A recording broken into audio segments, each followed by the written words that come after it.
Bonjour et bienvenue sur ma chaîne Les Grandes Traversées Humaines. Nous allons continuer cette série avec le deuxième épisode de Quête de sens et parcours de vie, où nous explorons à travers des conversations les chemins qui nous transforment. C'est Nicole Sarrower, éclaireuse de passage et médium, qui mène cette conversation avec moi sur mon parcours, de mon enfance à l'écriture de mon livre Le chant sacré des pierres. Merci à vous d'être là et je laisse maintenant la parole à Nicole. Bonjour Ehaïna, Bonjour Nicole. je suis heureuse de pouvoir participer à ce deuxième podcast sur une tranche de vie.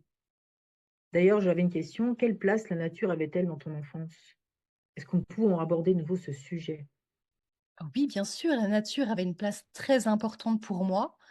C'était un environnement qui m'apaisait énormément, qui m'émerveillait aussi et j'avais besoin de ces plages, de calme, de paix, de découverte, d'exploration en nature. Est-ce qu'à cette époque déjà là, tu avais cette impression de pouvoir te ressourcer? Ah oui, complètement. Je vais même jusqu'à dire que je me sentais bien que là. Il y avait vraiment, cette ambiance, cette fraîcheur, presque cette connexion avec les éléments de la nature, je me sentais vraiment chez moi. Au sein du végétal et du minéral? Eh Oui, oui. eh oui. Et il y avait des endroits où tu étais particulièrement apaisée, où tu te sentais connectée avec ce qui t'entourait? Ah oui, c'était dans les forêts et au bord des rivières. Vraiment, dès qu'il y avait une rivière, vous pouvez être sûr qu'on allait me retrouver là et je mettais les pieds dans l'eau, pendant la belle saison, bien sûr. Je J'aimais remonter les rivières, les ruisseaux, en espérant trouver un trésor à la source. J'aimais, toucher les galets, j'en ramenais énormément d'ailleurs à la maison. Ma mère était ravie et c'est vraiment le lieu où je me sentais le mieux, où je pouvais, presque parler à la nature, ouais. Quand tu me parles comme ça de ton enfance et de cette légèreté à pouvoir, déambuler dans l'eau et de remonter le lit de la rivière et ramasser des galets, j'y vois beaucoup de douceur. C'est comme si, tu caressais en fin de compte ce que tu découvrais. Ouais, c'est exactement ça. C'est exactement ça. Je touchais les pierres, sur le bord de l'eau ou dans l'eau, mais je les regardais avec vraiment beaucoup d'amour et comme si elles étaient vivantes pour moi. Pour moi, c'était vivant tout ça. Dans la douceur et dans le respect. Ouais. Ouais. Puisque tu parles de moments où tu étais, au final solitaire et dans un environnement qui était apaisant pour toi, dans ces éléments, dans la végétation, avec l'eau, les vibrations, on est encore dans l'eau, hein, de toute façon, voilà, le corps, on en est constitué, une majeure partie. Euh, Qu'est-ce que tu pouvais trouver, toi, dans ce silence? Est-ce que pour toi, c'était de la solitude qui était nécessaire pour se ressourcer? Est-ce qu'à l'époque, tu en savais déjà? Ah oui, c'était extrêmement nécessaire pour ma sensibilité. Le bruit ambiant me faisait mal aux oreilles, hein, donc j'avais besoin de ces moments, en nature et hem et de me connecter vraiment à cet environnement, enveloppant, paisible. Eh bien, tu vois, ça me fait penser quand même aux personnes quand elles sont hypersensibles, et notamment, là, tu as parlé de ton hypersensibilité. On développe nos sens bien plus intensément, comme justement l'ouïe et l'odorat. Et ton ouïe étant plus développée, à ce moment-là, pour te ressourcer, tu avais besoin de calme. Et on retrouve dans des lieux comme la nature des mélodies qui sont apaisantes. L'eau, le bruissement des feuilles, les oiseaux. Exactement, c'est tout. Et le système nerveux est tout de suite sollicité dans un mode relax. Ouais. Ouais, c'est exactement ça et c'est ça qui me faisait du bien, en fait. Ouais, ouais, tout à fait. Le bruit de l'eau, ça m'a toujours accompagnée depuis gamine. C'est quelque chose que je retrouve aujourd'hui encore dans ma vie d'adulte. J'ai besoin d'avoir de l'eau pas loin.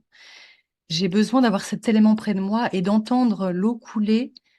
Ça me met dans un état de méditation où je suis complètement Mmh. relaxée, mon système nerveux s'apaise et je peux vraiment me retrouver, me reconnecter à moi en même temps qu'à la nature. Alors, petite question, est-ce que la pluie te fait vibrer? Oh, j'aime la pluie. J'aime l'odeur de la pluie, le bruit de la pluie, c'est quelque chose.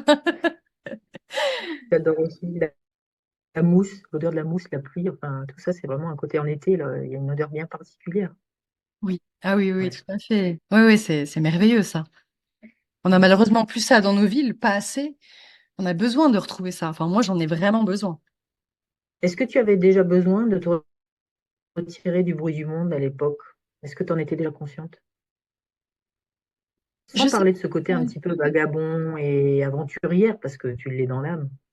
Oui, assez. Assez.